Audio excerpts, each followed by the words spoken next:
Hello guys! So for today ay magluluto tayo ngayon ng corned beef.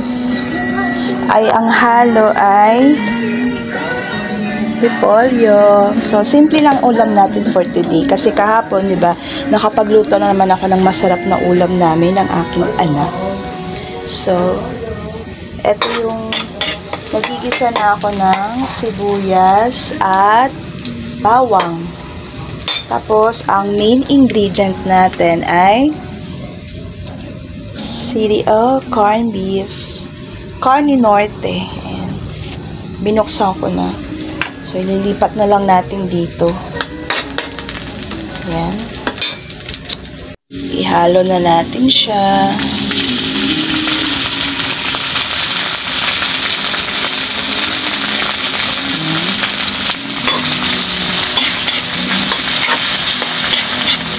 Simpleng ulam, pero masarap. Yes. Try nyo na rin to. Corned beef, tapos may repolyo. Para maiba naman yung ulam natin. Yan.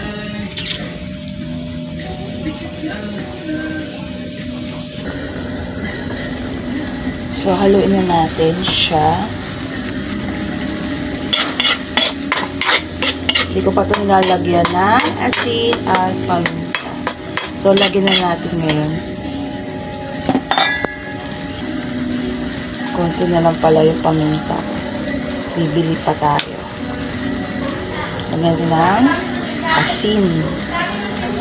Haluin natin.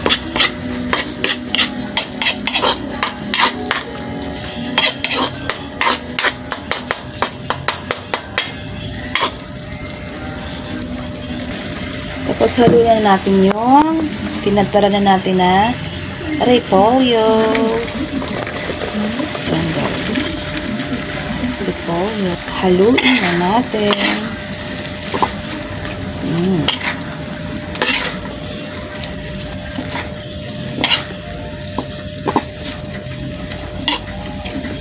So, tatakpan lang natin muna to para maluto yung repolyo.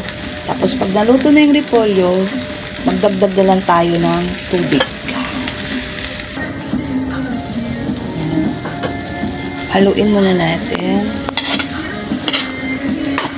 Yan, medyo lumalambot na yung repolyo. Kasi madali naman siya, diba, lutuin yung repolyo.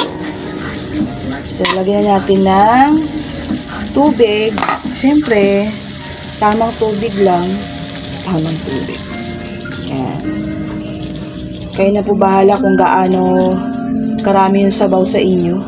Ako kasi tama lang. Yan. Ganyan. Tama lang na tubig. Para may sabaw-sabaw lang kahit papaano. Diba?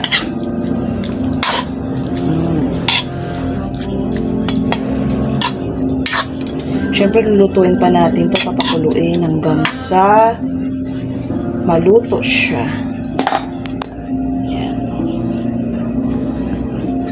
Sarap. Ito na yung ano natin, yung ulam for lunch. Try nyo na guys.